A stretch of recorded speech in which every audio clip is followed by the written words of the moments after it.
I've just come from a great session at the EACVI meeting here in Milan, and it was about whether we should be using CT as our first-line imaging test in people with chest pain.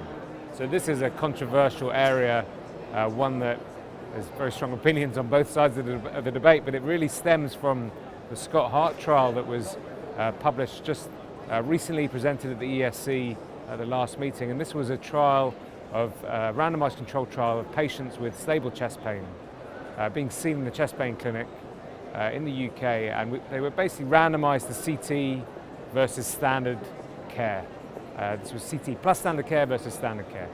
And essentially the headline result was that if you had a CT scan, your risk of having a heart attack was about 40% lower at 5 years. So this is a big deal. This is perhaps the first time that an imaging test alone has reduced a hard endpoint, reduced myocardial infarction. So I think a big moment for cardiovascular imaging trials, and we need more trials like this moving forward.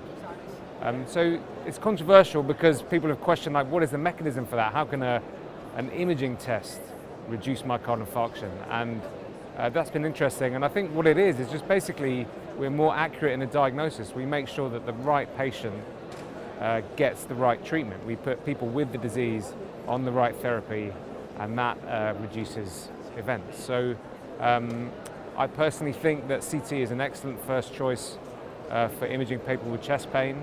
There are alternatives. This wasn't a head-to-head trial comparing CT with SPECT imaging or stress echo. So those approaches are probably still valid, and if you have local expertise in that area, then maybe that's the right thing. But I think we have evidence for CT now saying that it reduces events. That's a major step forward, and we'll see. The new guidelines are coming out next year. We'll see if that makes it into the guidelines and what the recommendations of the ESC will be. So the next thing is, well, what can we do next? What's the next step in all this? And this is interesting. So CT is this rapidly evolving field, and we can go beyond just simple assessments of stenosis in the arteries. We can look at different types of plaque. We're not quite sure whether types of plaque makes a difference, whether we should be targeting people with higher risk plaques will be an even more effective strategy. We have sophisticated analysis techniques like CT-FFR, perhaps they might help in the assessment. So it's an exciting area of cardiology, an area that's moving rapidly forward, lots of technology coming in, and it'll be interesting to see how it pans out over the next few years or so. The other thing is should we be thinking about CT imaging in other patient populations?